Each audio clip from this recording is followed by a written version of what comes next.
Welcome, I'm Debbie Gerber. On with South Africa. I love South Africa.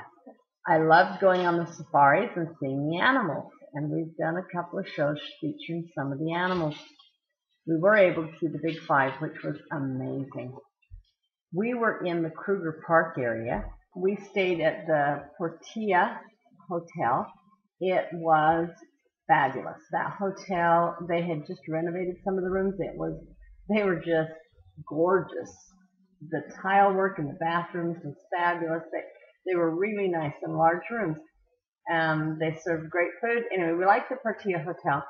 We also really liked the area. It was very pretty. It's in an area called Hazyview, which is in the Mpumalanga area. And we stayed out there because we went into the Kruger Park through the Numbi Gate.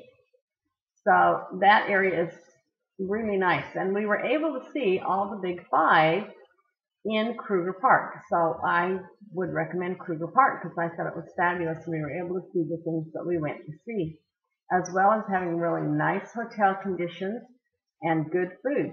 I mean, what more do you want out of a vacation, right? So the area that we stayed in, like I said, it was called Hazyview. Hazyview had its name because of the haziness of the area, and it did look hazy most of the time we were there.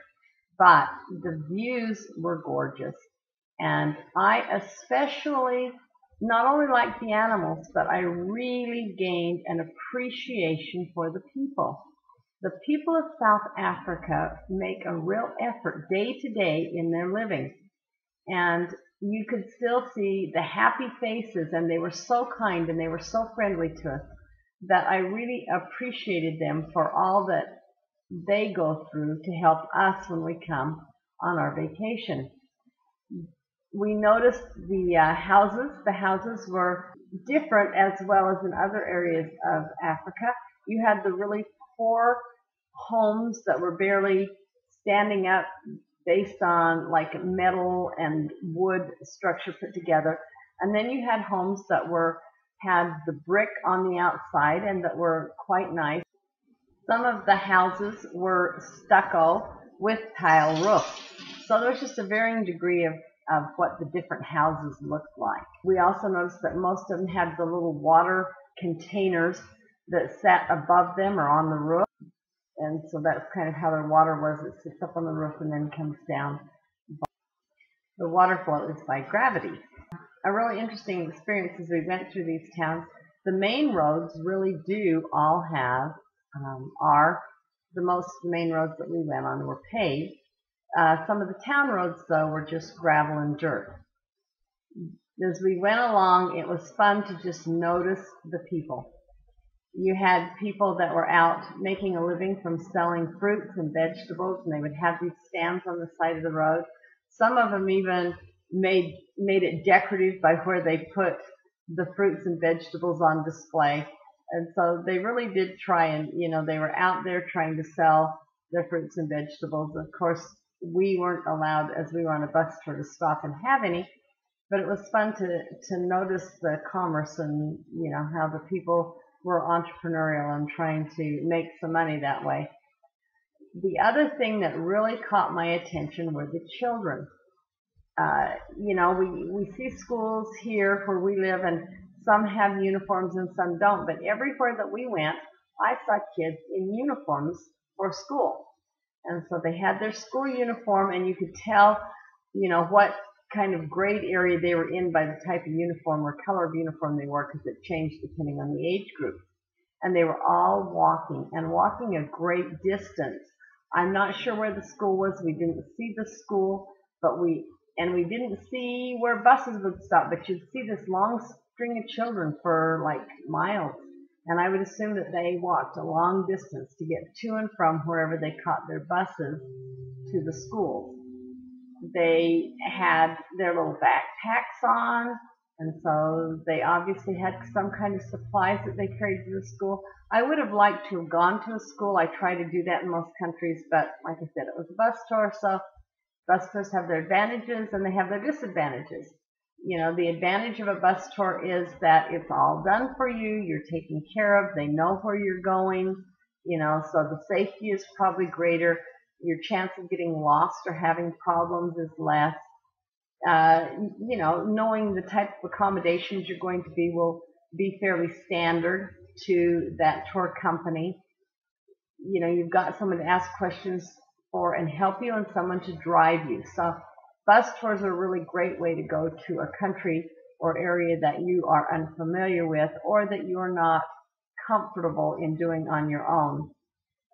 Also, another thing with a bus tour is that the price a lot of times is less than what you can go and do it for yourself, because they buy it in bulk and they have all those contracts. So you might want to check that out before you go on your own, the advantages and the disadvantages, to see which way you would rather travel. When we go to areas that we really don't know and we're really not comfortable with, and we can get a great deal, we'll take a bus tour, which we did this time. And instead of like worrying about where we were going and, you know, where to turn and are we lost, that kind of thing, and driving ourselves in another country, it was really nice to be able to just look out the window, to take pictures, and to just pay attention to the scenery and what was around us, rather than worrying about how we were getting somewhere or where we were going. So back to the kids. Another one of the things I really noticed about the kids was that they really didn't have anywhere to play. Their playgrounds were very limited. We did see one that was like tires and things, and, you know, built like a playground area. But again, dirt and a very small amount of those things. Mostly they played soccer, which I think they call football, in the dirt. Or they were playing games in the dirt, or chasing each other and that kind of thing. Just back to the regular, they weren't, you know, on their iPads, because they don't have them. And so it was really interesting to see, but they were all happy. You know, they were as happy as any kid we see here. And sometimes I wonder if not more, because they are constantly making up their own entertainment and doing things with their friends, rather than being on their own and, you know, unhappy about what they don't have. So anyway, it was interesting to see the people. This area is also a huge farming area, and one of the main crops that they have are bananas. So as we drove by fields and fields of bananas. Now, one of the things I never realized about bananas is I've heard them called banana palms and banana trees, and I would have assumed that those were correct. It's actually, when I looked up about bananas, because I was really curious, because all the trees of bananas had these bags on them, and I didn't know what for, and our little tour guide couldn't tell us, and so I came home and looked that up. Actually, a banana plant is an herb, and I would have never thought that, but I looked it up, and that's what it said. In fact, I'm going to double check, because that just sounds really weird, but I just read about it, so I'll be back. Yep, I'm back with you. It is true. A banana tree is actually an herb. That is the classification that it's in. There's just a funny fact for you, because I was shocked, and maybe you already knew it, but I didn't. So here are these banana trees. So as we're going by these banana trees, they all have these bags on them, either blue or white, and I couldn't figure out what the bags were for. And so I looked it up, and the bags, they put the bags, they're an open-ended bag on both ends, and then they put it over the bananas when they've grown the bananas, and they tie the top of it so that the bananas are protected from diseases, from insects, from birds, from anything that might touch it, including, which was really interesting, one of the reasons they have bags on is because bananas shouldn't be in direct sun. Who knew? So banana trees commercial growers use these bags to cover the bananas so that it keeps them nice and pretty and free from diseases and insects, to keep them nice for when they sell them. So if you go by ever and you see banana trees with the bags, now you will know what the bags do for the bananas. But it was fun to see fields and fields of bananas. I'd like to stop and had one. I just loved, here is a picture of, or some pictures of moms carrying their babies with them. You know, they have a lot of things carried with them because they can't just put them in the car. They have them and they use these pieces of cloth and they wrap them around them and it holds the baby against their back. So it's kind of like one of those backpack things, homemade. So that's how they carry their kids around with other ones following them. It just was so heartwarming to see how they took care of their children and how much they love their children like we love our children. Another thing was that we saw a lot of animals out. Now, I'd have been a little scared if I'd have been kids walking along, or even me walking along, and here's a bull standing out by the road. I don't think I'd have been very comfortable with that, but there was goats out eating on the edges of the roads, and there were cattle, and there was just animals loose walking around, as well as fence.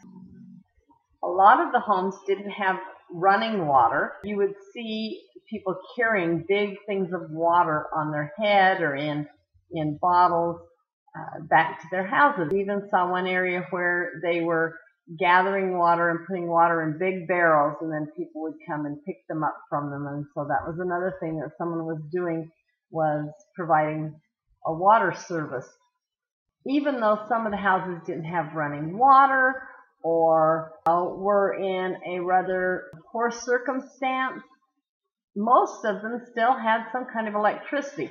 The electricity and the way it was run kind of would have scared you, because, you know, some of those lines were just running all over the place and above and low enough to be touched, and, you know, some of them didn't look real safe. But it was really interesting that the houses that they did have electricity, in most of the houses that we saw one way or another. There were a few that didn't, but most did. Thanks for joining me. Do you want to come be on the movie? Do you want to come be on the movie? Miss Chi-Chi had to join us, at least for the ending. She's always sitting here and listening and watching me and waiting for attention. She just can hardly wait till Mom's done with the show. Yep, we have our animals. I love the African animals, but I have my little pets at home that I love. This is Chi-Chi and Debbie saying, have a great vacation, and I hope that you learn the cultures and about the people, the agriculture, and the culture of all the areas that you travel to. Don't just go there. Learn a little bit about the things that you see if they can't tell you about them or you don't know about them. Because travel is educational, and it's fabulous. I loved Africa. We're going to do some more Africa and do some more animals in the upcoming shows. You can join us at www.boomerandseniortravel.tv for more travel information, tips, and information that will make your travel easier and more fun. Join us again for our next show.